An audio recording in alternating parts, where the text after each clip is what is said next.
And welcome to the first session at the Jasmine Hall, which is titled Power of the Fourth State, which shall be moderated by the noted journalist, author, Mr. Ghazi. Okay. Can you hear me now? Please welcome to the first session here at the Jasmine Hall, which is titled Power of the Fourth State, and which shall be hosted and moderated by noted journalist and author, Mr. Ghazi Salahuddin, and he will be introducing the rest of the panelists to you.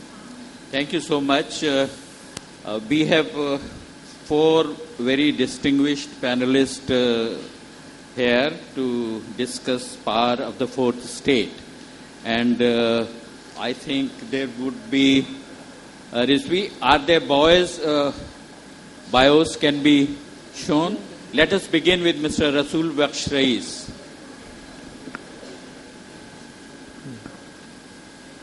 A very prominent social scientist and someone who can be called a public intellectual.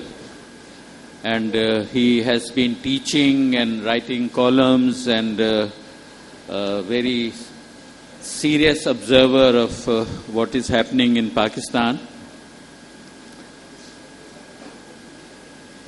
Shall we move?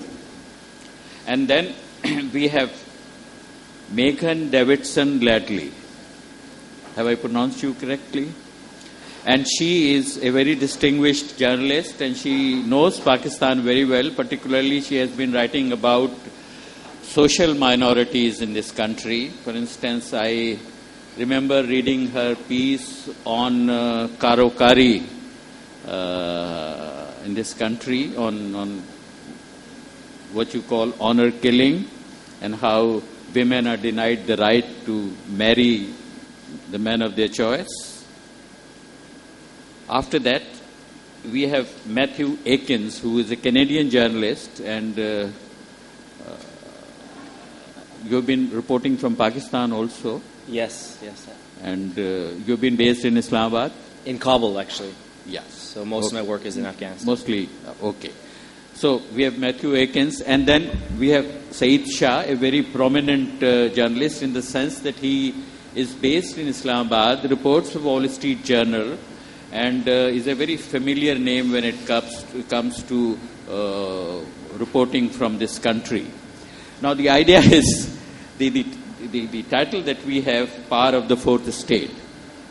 Perhaps the idea was to look at the fourth state or the media in its historical perspective, and then come down to what is the power of the media at this time. I think we could refer to Pakistan specifically, or we could, according to what you think, take a wider view of the role of the media and how it's changing society, and perhaps how it is documenting this change, and what is your perspective on what it can do, and how the present situation, particularly when you look at Pakistan, the war on terror is being sort of the narrative in the media, and whether it has contributed to any war against terror, any promotion of democratic ideas and practices. Let me begin. I think what we should do is, we have not much time. I would ask the panelists first to give a brief presentation of around 5 minutes, and then perhaps we can come to questions and answer, and that I think would be a more interesting part of the session. May I now ask Mr. Rasul Baksh Rais to express his views on a very rather cryptic and wide-angle power of the fourth state. Please, Rasul Baksh Rais, sir. Thank you, Salahuddin Sahab. In 5 minutes, I'm going to look at some of the fundamental issues concerning this fourth state. One is, I think I will start with that the role that media plays in every society is enormous. It's the most important instrument. extremely powerful, and its power can't be understood by ordinary people. One has to really look at what is happening as a consequence of the media in the society. And that, I think, will explain you what I'm going to say now. The second, I think, important point is that, and this is a question I'm posing, is it an autonomous actor in every society, or is it an instrument that powerful social classes that control economy, society and politics control it and use it for their own purposes? I take rather a deterministic view of media, and my view of the media is that it is for some purpose, whether it is entertainment from Hollywood to TV talk shows and even documentaries. They have a purpose. And then we have to understand whose purpose it is that media would like to really play that role, or that promote that purpose. If I look at what happens in the societies and the role that media plays, at least in 4 or 5 different areas, then you will understand that whose instrument it can be or has been, and whether or not it is autonomous or it is a tool or instrument, and what power it plays. One is the role of ideas in the society. Ideas are extremely important. What kind of a society would the dominant elite structures in the society would like to visualize and create? Historically, they have used media as one of the instruments. From earlier times, when there were only print magazines and newspapers, then were the books, and also it got into education as well, that you have to authenticate and legitimize certain ideas, and you have to unauthenticate and delegitimize certain ideas, because those ideas would confirm the second very important point, legitimacy of the system and legitimacy of the elite that go on in that society. So that people have allegiance to the political order that a dominant elite in the society has created. And media plays that very important role in socializing one generation after another generation. And the socialization process is extremely important in confirming legitimacy of the system, of the political order, or a political ideology that the dominant elites have thought would be good for them and good for the society. It may be their self-interest, as it may be their vision of the society. Thirdly, I think very important is the role that media plays, is that that in the creation and recreation of cultures throughout the world, media has plays an extremely important role. You may think that an advertisement of pizza, or Pizza Hut, Coca-Cola, or some consumer item is simply an innocent act, and these people, these corporations want to sell something and you are going to buy it. Actually, the media has been used for the last 100 years or more, since the, I think, invention of radio, to sell things. But selling things, creating a consumer culture, a market, an economy in their vision, is about also creating and changing the way we live, the way we think about material goods and material objectives, the way we think about success, and even very basic ideas about what is good for us as an individual or as a society. So culture is an extremely important area. One last 2 points and I will stop there. The other is that that media, when I say that it is an instrument, it is, but at the same time, the market economy and capitalism, and also one of the foundational ideas of freedom, also create a space for you and me, for the ordinary people. That is why, because then the media channels have to compete. And in competing, they have to be instrument of one or another.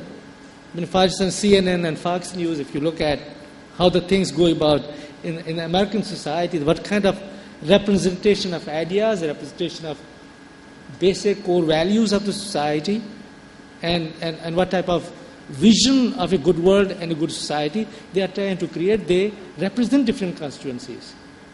When they represent different constituencies, they are in competition. When they are in competition, they create a space for you and me in that competition, where freedom, expression of these things are not only possible, but are promoted as something good. Having given you some basic thoughts, let me talk about Pakistan. It is a new player in this country, you have to keep in mind. Being a new player, and rather many players in one category, there is a competition over control. It's not the corporate world like in the United States that controls it. It is not the state anymore that controls it. It is not the businessman with an interest in ratings and selling things and using that ratings for charging higher for the commercials that they run. It is not the extremist only that really wants to appropriate the whole place. So we are in an influx as a society, in a process of change and transition. And then those who happen to be the masters behind the media channels are those who sit at TV talk shows. They don't have a very clear idea about how powerful this instrument is and what they want to do with this. And therefore, you see a confusion. Too much confusion in the media, and therefore, I would like to watch it carefully. What will come as a consequence of this confusion and this undefined, unfocused, and anarchic struggle for control. The confusion is that you have those who preach violence, hatred, intolerance, and come on the media are given free access, free space, free time, and rather the media channels want them to be there. Right? Now, is it celebration of freedom, or is it simply creating a space for extremism? Because there is no clarity in the minds of those who are behind the media or those who are sitting and raising questions. But rather, if you look at many of these talk shows, deliberately they would like to create a situation where there is a conflict.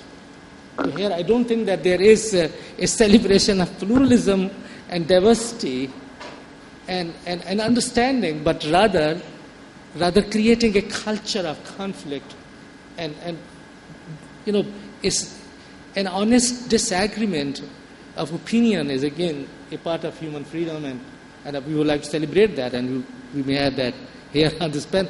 But then creating a space for fighting, where you see anger and color of the face changing, and the language and the words also changing, is something about confusion and lack of clarity. It's going to be, I think, a contested arena for some time to come, unless we see that whether there are streams and patterns that are controlled by different elements within the society in order to express themselves, religion, political elites, and even criminals who are establishing television stations and radio stations. I don't want to name them. And the kind of character they would like to place before the cameras and will become a national celebrity before you may have no integrity, may have no vision, may not have any ideology where they may have anchored themselves. So I have a very pessimistic view of the media, and I would like to stop here. At the same time, it is extremely powerful too. Thank Thank you very much. Thank you, Mr. Rasul Baksh Rais. And now we come to Meghan Davidson Ladley. And you heard Mr. Rais say that he finds too much confusion in the media. Can you make some sense of it? I'm not sure about that, but let's see if everyone can hear you. Yes. I think that, at its best, media can be. It's a large dialogue going back to sort of Habermas and the idea of the public square. It's going to be confusing to a certain extent, just because it should be a place of many voices. But at the same time, I don't think we can talk generally about media without recognizing that it's a huge term. You're dealing with broadcast media, you're dealing with print, you're dealing with online. And all of those are sort of accessing different groups and tapping into sort of different social spaces. And I also think you get into issues of domestic versus international media, and certainly that comes into play with Pakistan and how it's viewed within the wider world. You have, I think predominantly you have the lens of security, which comes out a lot within the international sphere. And certain issues end up being highlighted more than others. Concerns around gender, the war on terror, all of that receives more attention internationally than the Karachi Literary Festival, perhaps. And that's not necessarily a positive thing, but I think that's also a reality. So I think that it becomes complicated when you, specifically speaking about Pakistan, you're dealing with so many different voices, which is fantastic. The culture of media here is great. You have a really vibrant print media and radio, as well as online. But how much of the population is actually tapping into that? I think, something like 16% of the population has regularly access to the online world. So even something like going on Facebook, which for some people is a source of catching up on the news, Facebook might be the most popular site, but how many people can really tap into that? And then there's so many different languages here. So you're dealing with regional print, regional dialects, as well as Urdu and English. And it's fantastic that there are so many voices, but I think it's only natural that there's also going to be then confusion within that sort of space. And unfortunately, a lot of that sort of, wonderful mixture of dialogues becomes very watered down when you go beyond the domestic level. And I think that it's unfortunate that while the media is very, very potent within Pakistan, externally we're only seeing so much of that. And while the international media is very powerful in terms of how it presents Pakistan to the world, it definitely also has limitations. And it's important to remember the different lenses that come into play when we have this discussion at all. But at its best, I think that's what the power of the media is, and that it is a space for different dialogues in different languages. And there will be, inherent conflict in that.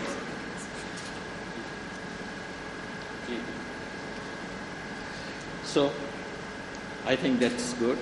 And thank you for even referring to the new media and the social media. Now we come to Mr. Matthieu Aikins, and if you see, we have 3 media practitioners here, and all 3 of them report for the foreign media. So, and Meghan has referred to how the foreign media looks at Pakistan, introduces Pakistan to the world. Do you do that, or? Well, I'd like to, excuse me, I'd like to build on some of the things that Dr. Rasul and Meghan have spoken. Let me see if I can, yeah, there we go. About, by looking at sort of a more practical perspective, let's say, in terms of how journalists might conceive of power in relation to their own work. So if we're talking about power of the press, the question is obviously what kind of power? You know, is it the power to help people in need, or is it the power of a bully? Is it the power to oppose injustice, or is it the power of a court sycophant, right? My point is that, you know, a powerful press is not necessarily the same thing as a good press. I mean, the Chinese state broadcaster, for example, is very powerful. So we're going to talk about power. We should ask, you know, the power to do what? And when it comes to understanding, you know, what is definitely a moral question, I think that there's two important things to consider when you're talking about the moral value of an act of journalism, let's say. The first is a question of audience. Who is your audience? And the second is, what is at stake for you and for them? So let me give you an example of what I mean by audience. In my own work, I'm a Western journalist living in the East. I specifically live in an impoverished country that has an overwhelming Western military and development presence, right? There's a fundamental inequality to that relationship that I try to keep central to my understanding of what kind of discussions are appropriate in front of which audiences. So I definitely have many criticisms of Afghans and their role and responsibility and their own very unfortunate history. And if I'm sitting with some Afghan friends and they start talking about the foreign hand that has always meddled in their country and is responsible for all their misfortunes, I might bring up, you know, their own leaders' fractious and self-serving behavior. Now, if I'm sitting with some Pakistani friends and they're making the same complaints about Afghans and their leaders and Karzai, I might point out, you know, their military's cynical policy with regards to the Taliban, the Mujahideen, and even class interests and privilege, the way that they've structured Pakistan's foreign policy. But if I'm invited to, say, have a talk at a panel in, for example, Washington, D.C., those aren't two arguments that I'm going to stress. As much as they might eat it up, it's not really the appropriate audience for those discussions. Rather, I'm going to talk about the ways that the Americans have partnered with human rights abusing warlords, the way that reckless spending has fueled corruption and totally corrupted Afghan politics, and civilian casualties from night raids and airstrikes. Now, that audience, I'm talking about the DC audience, the American audience, is also who, you know, the subscribers to the magazines that I write for happen to be. So these are themes that also inform my own work. Last article, big article that I worked on was about war crimes by the U.S. Special Forces in Wardak province. I've written about contracting scams or massacres by the Afghan border police. One of the criticisms that I sometimes get is, you know, you're talking about so many bad things that the Afghan government and the Americans have done. Why don't you talk about the Taliban, right? They're doing horrible things, so write about them. And they are doing horrible things. But writing about them, to my audience, I don't believe will make much of a difference. The difference that I want to make as an investigative reporter, well, if I write about, you know, U.S. war crimes, if I write about massacres by the security forces that the Americans are paying for and training in Afghanistan, that might make a difference. It might force some policy change, or at least a moment of self-examination and humility, because my audience is someone who has, you know, the power to make a difference on those issues. If I was writing for an Afghan audience or radical Islamists in Kandahar, then there would be different discussions to be had. So that's what I mean by audience. Now, the second point is about the power to take risks, let's say, because, you know, to say something is morally courageous, there has to be something at stake, right?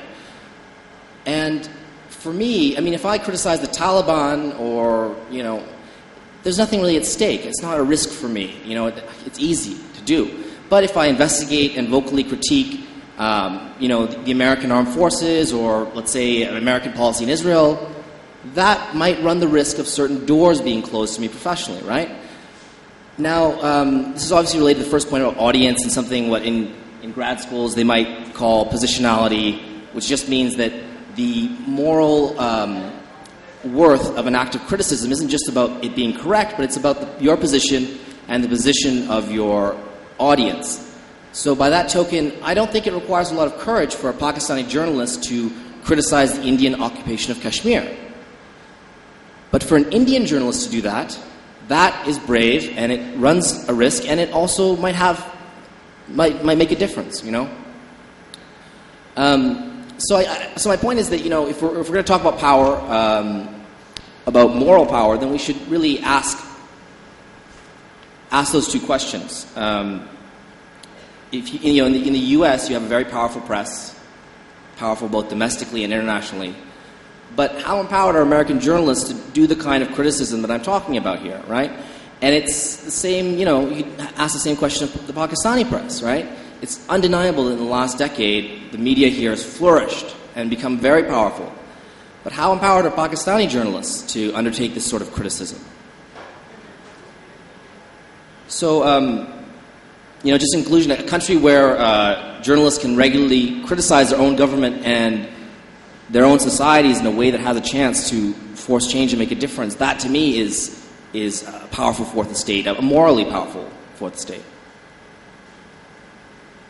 Thank you. Matthieu, perhaps I may tell you, speaks Persian and can impersonate as an Afghan, and he has been doing that. But I won't do it now. Sabir Shah, now we come to Sabir Shah, we are pressed for time, but what do you impersonate as? Well, I'm reporting for Wall Street Journal. I'm sort of in between a Pakistani reporter and a foreign reporter in the fact that I've lived all my life abroad of Pakistani origin, write for the foreign press. I'm more optimistic about the Pakistani media than some of my colleagues on the panel. But I do think that the reporting here is undervalued compared to the chat shows. All the power seems to be with the anchors of the chat shows, not much emphasis on reporting, and not so much rigor in the reporting. And, you know, a lot of stories that you try and check out, which are in the local media here, kind of fall apart if you probe too deeply. So I think compared to the way a foreign reporter would work on some of these stories, the media here is often plays it much faster and looser, and reports on things that, you know, we couldn't get away with. In terms of power, I think the things that I noticed the media here reporting on has changed.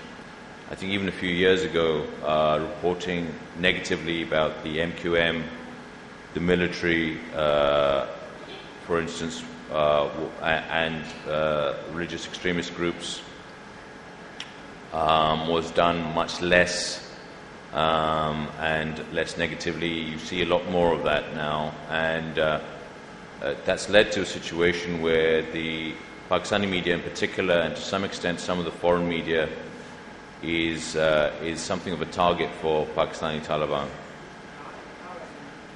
and that's a constant situation where which puts a strain on reporting the whole time.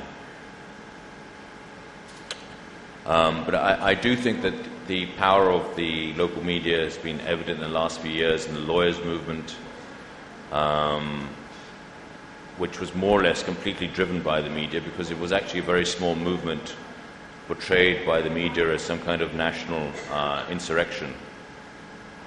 When I first got here in 2007, the media gave what became the Pakistani Taliban, the TTP, a very easy ride. That changed at some point around 2009, and since then the media has had a very uneasy relationship with militant groups. There is I would say, broadly conservative bias in the press here, particularly in the people that choose to come on the chat shows. I was listening to a retired general last night bemoaning the fact that Pakistani women are now wearing jeans. This sort of opinion is, I don't know, it seems to be quite common.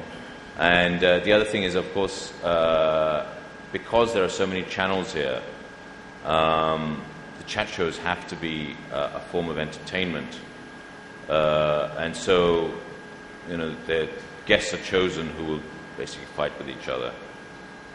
I think to outsiders, it's amazing how many news channels there are in Pakistan. I mean, there's like 24 rolling news channels. If you compare that to Britain, we just have the BBC really, and Sky News. In America, there are far fewer. So this is not an economic proposition. People are running news channels for the power they can give them. Businessmen use them in order to make themselves untouchable, to bully, to get deals, and so on. As far as I can see, most of these channels do not make money. They're there as sort of extensions of the business empires of their proprietors. And in a sense, if you have a news channel, no one can touch you in this country because you can just use it to go out and bully and criticize opponents, the government. And so it's TV really, it's all about TV here. Newspapers, as far as I can see, really have lost most of their influence. Thank you, Saeed Shah. You made some very important points, and I think it is encouraging to find you more optimistic about the media in Pakistan than the rest of us seem to be. And I think another important point that Saeed Shah raised was how reporting is not so rigorous in this country, and there is not so much focus on reporting as it is on talk shows and on opinion. And I think this is one very important feature of the Pakistani media, that its statements and opinions matter more than actual events and facts. And also you talked about the conservative bias in the media, and that only the news channels matter. And that brings me to the point that we are constrained to conduct this session in English, because in Pakistan, even though English is the official language, it is the means to empowerment, it is, everybody wants to learn and speak English, but not one English language channel, TV channel was viable in this country, not one. There were 3 of them that closed down. So that's an important thing. We don't have very much time, we have about 15-20 minutes for discussion. But one thing that I would like to raise first before I go to the audiences, you said that TV is the main thing. I think one reason why TV is the main thing is that it is an unlettered society, not very literate, not very educated also, even if it is literate. And also the reading habits are very poor. So you have television as the only medium that goes to a large number of people. Now television also caters to the lowest common denominator, because anyone can watch TV. You don't have to be able to read and write to be a viewer. Hasn't that declined the cultural standards in a country? Isn't this something that vulgarizes good taste? I would like each of you to have some comment on how the electronic media, particularly news channels, impact a society that has a low political culture, that's not very literate, and that is also lacks social harmony, is in a state of conflict, where people complain about women wearing jeans. Can you, 2 minutes each? Well, I think if people are denied education, or they never got the benefit of education, that doesn't mean that they don't have a culture. That doesn't mean they don't have a history. That doesn't mean they don't have historical memory, or language. They have everything. But then their sources of knowledge and information are very different, may not be comparable to the society that we would like to idealize, and that is true. Then coming to your question, I think that that media has played a very important role, particularly the electronic media, in giving information, providing entertainment, and taking politics from major cities into the small houses in the rural communities. There's a great role. But then I'm more interested about the content. No, but does it not undermine the struggle for enlightenment? And actually, with more information, even confused it might be, it helps people to formulate opinions or formulate ideas without education. And again, if we don't have the benefit of formal education, that doesn't mean that we can't form opinions, or we don't have ideas, or we cannot formulate ideas. But that realm, that sphere of that kind of intellectual exercise within one individual is very limited. Media is playing, media is just not information, media is education as well. From that point of view, I think it is very positive, because you are presenting the world that we learned through books and textbooks, through the visuals that are very powerful to ordinary folks. They know about the United States, about Britain, about Germany, about France, about Olympics, about new sports, about the world. I think it's great in that sense. Thank you. Meghan, we can see media is too much with us. But I was wondering if you would look at this dominance of the media in a society in which rational debate becomes more and more difficult. I think that, in terms of access, for instance, the cable channels are fantastic and, as you said, important. But I am also glad that you pointed out again that we are having this panel in English. And I think that the lack of prioritizing regional languages in terms of literature, and just even in a lot of school situations, is unfortunate, and then perhaps helps to feed into what we are doing now, where you have people turning to seek out their news from sources that are probably biased. Look, I could watch Fox News in the US if I wanted to, and it would be an incredibly biased experience. So it's not to say that it's only here, but I think that there is something about cable media that perhaps lends itself to individuals seeking out news that sort of matches their values and is not necessarily unbiased, and then therefore you're going to end up with individuals who are perhaps more polarized than if there were probably more centralized sources of media. So, Matthieu, with your Afghan experience? In Afghanistan, of course, the literacy rate is even more is much lower. So there's almost a total dominance of electronic media in terms of the public discourse. I write 10,000 word articles for magazines in the U.S. So I'm definitely a proponent of elevated dialogue, but to bemoan the kind of chaos and illiteracy of these popular television channels, you have to ask, what is the alternative? These are people who were excluded from any sort of participation in the country's discourse and media life before, right? Their illiteracy kept them out, right?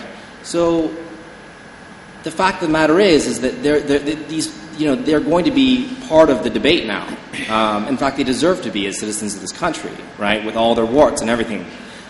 And we have to I think we should celebrate that fact as well, as uncomfortable as it might make us, or yourselves, I shouldn't say us, but I think there's a parallel to be drawn as well to some of the concern over the increasing conservative nature of public spaces and the Islamicization of the downtown, for example, is it something that's new, or is it something that is just becoming visible? Is it classes of people who were excluded from these places in the past, who because of the rising middle class or other reasons are now being made visible, but who always were like that? So, we have to be careful about scorning it too much, I think, because it does represent a democratization of media. Thank you. Saisha, you made a very significant observation in your initial remarks when you said that the lawyers' movement was not as huge as the media made it out to be, and it had sort of a great influence. Do you think that media can create these things which are not on the ground? I think the media is powerful enough to do that. I mean, for instance, Imran Khan, before he became so popular a couple of years ago, was sustained almost entirely by his appearances on television. I mean, he was politically irrelevant, but remained in the national discourse entirely because of television. And I do think that although there is distortion and misinformation in the media plenty, but the overall effect is that ordinary people are much better informed about what's going on in the country, about different arguments and so on. And the media has been broadly, for instance, supportive of democracy in recent years, and I think it's a good thing. Thank you. We have some time for questions, and if you raise your hand, and the volunteer will bring the mic to you. यहाँ से शुरू कर लेते हैं, please. My name is Razi Ali. I work as a reporter खड़ी for हो the... जाएं, please. Can you stand up and introduce yourself before asking the question? Razi Ali. I work as a reporter for the Express Tribune. I wanted to ask Matthieu that have you, though you've said that you don't write much about the Taliban, but in case when you do write about them and they're unhappy with your stories, what kind of reaction do you get from them? Because in our country, they're now targeting media organizations and killing people for wanting a better coverage and a positive coverage. So, have you ever faced this challenge? And what do you think Pakistani journalists should do? Should they give more coverage to these terrorists? Should they give positive coverage? What should they do? Thank you. I think Saeed Shah, it was addressed to you. No, but would you like? No. I think the Taliban, if they find me, are going to kidnap me and chop off my head, regardless of whether I'm writing about them or not, as a foreigner. So that's not really an issue. But it's a very tricky question because, which is why I try to throw it back to questions of who is your audience. Because condemning something, you have to think of it in terms of what is its power, and I think that for Pakistani journalists, obviously, especially the sectarian stuff, this needs to be highlighted and condemned. There's no question about that. But if you look at what really requires moral courage to do in this country, and where might you have a real effect, I think the proper targets of criticism are probably things like the military, the FCR system in the Fatah, which is totally neo-colonial, class privilege, all these things that are actually not really talked about. But I think if people, look at the situation in the Fatah, they would see that these are more at the root of the problem with militancy. I'm sure my other analysts have something to say. Yes. Hi. Hello. My name is Rabinwaz and I'm a student of media. My question is, traditionally, the primary threat that media faced regarding censorship was from the state. But as state has gradually weakened, and currently in Pakistan it's too weak, and media is gaining strength, and at the same time it's facing threats from like within the society, from terrorists, from the right wing, etc. So this threat of censorship, what is the current direction and where is it going with regard to state versus society? Who would you like to comment on Any this? of the panelists, especially Rasul Baksh. Would you like to? Did you get? I mean, I would say that it's it's self-censorship now rather than censorship. So the channels do hold back on some topics, including the military. For instance, you hardly ever read anything about corruption in the military. You read plenty about corruption of the politicians. With the Taliban, they have supposedly a hit list of journalists, Pakistani journalists. As the lady in the audience was saying, 3 employees of a news channel were killed here in Karachi last month. So journalists are it seems to me, self-censoring now.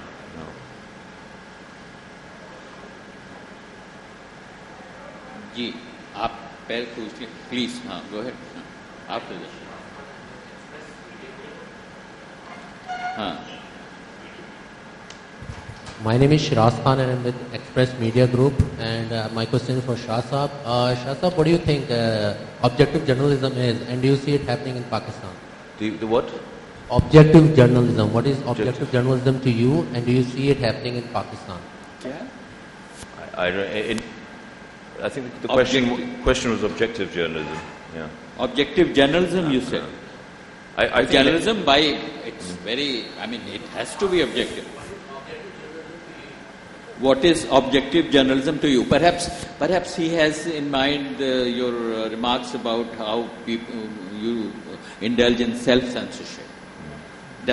I think in any country there's a debate about objective journalism, not just here. I mean, I suppose it's an aspiration perhaps for journalists, but every newspaper on its opinion pages has their views. Hopefully, on the news pages you can keep views out of it, but I don't think any reporter. I mean, you're reporting anything. You're including some facts, excluding others, including some voices, excluding others. I mean, I don't think any journalism you could say is absolutely objective. G. Pierre. No. First.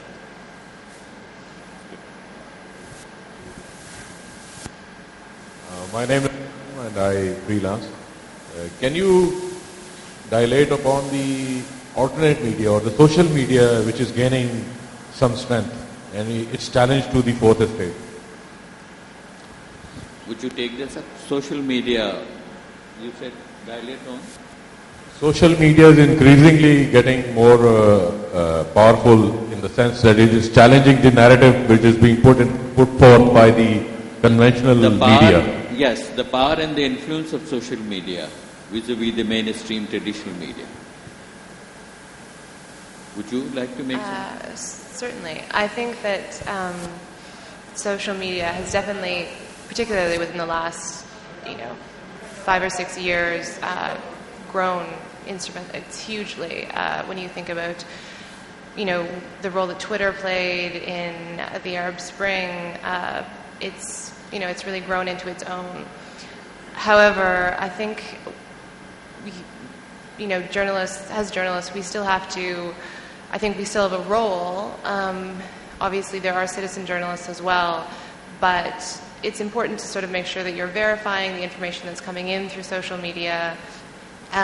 It's a really great tool for getting information on the ground, particularly in situations where there's conflict, where journalists might have a difficult time getting to, or where something's just erupted, and people are there right now and they can give you feedback on exactly what the situation is, but it's still something that has to be scrutinized, certainly.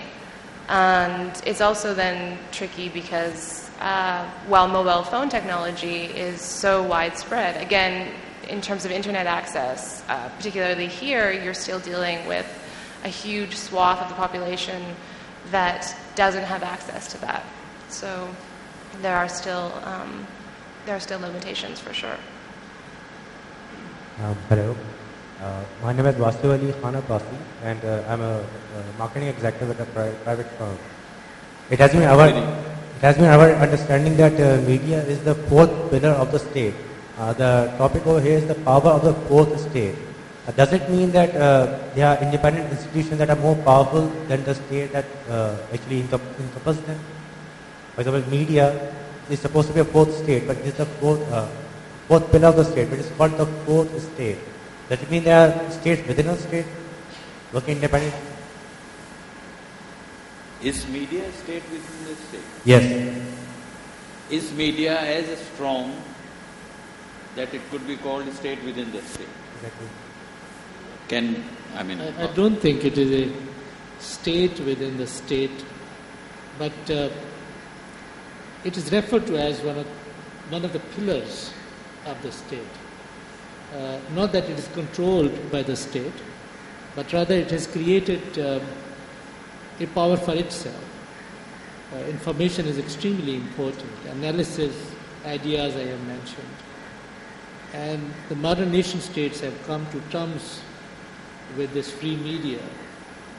And rather than controlling it, they listen to it and also take the point of view of the opposition. And media, keep in mind that media is not only for the opposition, it is also for the state functionaries as well. So it promotes that healthy, competitive debate and discourses in the society. And then the society can determine for itself who is right, who is wrong, and accept or reject a particular point of view. Of course, this is a march of history and it's come with modern technologies and very powerful instrument that many players would use this player. So I don't think that it plays a role other than that point. I think we have time for 2 more questions. Yes, Shamoon Ahmed, a regular person just attending the conference. I just want to get some input from Rasul Saab and Mehmood Saab about the history that you said that this news media is a kid, 10-year-old kid, basically, and both of you have a lot of experience. What you're seeing, because the way I follow a lot of international channels, news becomes the views channel. That's the history internationally too. And as for you're saying also that it's being lobbied by a lot of businessmen here. What you're seeing in the next 5 years happening in our news media, would it be a views media or it can be a news media and keep a decent intact, just like Fox and MSNBC or BBC, it's a controlled media, we all know, even living in US or those who are living in England knows about it. So what your expectation in the 5 years, what you're seeing the media in Pakistan will be? Will it be a news channel or a views channel? Thank you. Sayed, would you take this on? Yeah, I'm not sure I completely followed the question, but it seems to me in any country, unless, Matt gave the example of China, unless it's some kind of totalitarian society, media is not controlled as such. There's just too much. Journalists are too enterprising. I don't think you can say that the media is controlled here. But I would think that presumably a lot of the current TV news channels that exist today will shut down in the next few years because they're not economically viable. Thank you. And the last question. Sir, I have just one question that due to advertising, there's a factor in Pakistan's media that is sensationalism. I'm looking at the European media. You see that there's no so much involvement of advertisement.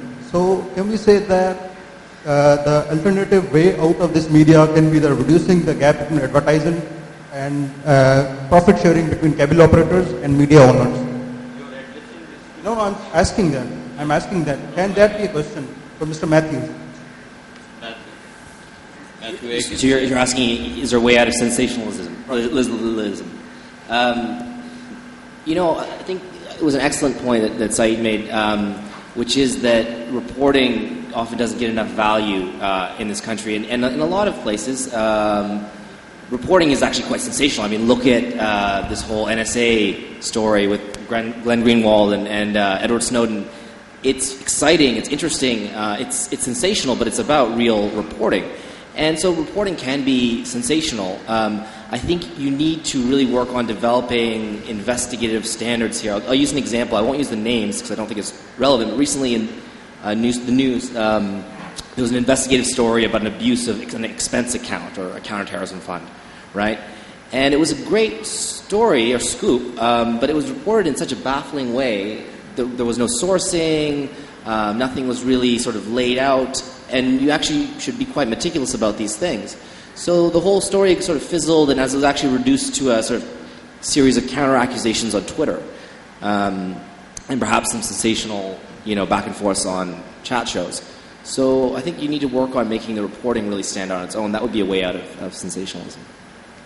Thank you, and I think we have to, we have to conclude or something. One last question. One last question. Okay, why not? Why not? Thank you.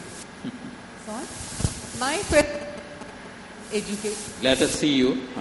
Educationist, my question, especially to Rasul Sahab, is doesn't the media owe a certain responsibility to society, not just to create sensations, but to actually provide facts, and then perhaps allow a little debate in society, bring in the common man and have discussions with him, not just, sound bites as we have in our media, at least, electronic media. The newspapers are very different, but electronic media is a whole different kettle of fish. Well, we can take that as a very valid comment, and we have to conclude this session, and I'm grateful to our panelists, all four of them, Mr. Rasul Rais, Meghan Davidson Lately, Matthieu Aikins, Saeed Shah, and I don't know how to sum it up, but I think the issue is so broad, and there are so many questions that are in our mind about the media, particularly how the media is conducting itself in Pakistan, and the issues that relate to it, that we cannot perhaps be covering all aspects of it. But we had an interesting discussion, and I think that you will take something away from it. Thank you so much.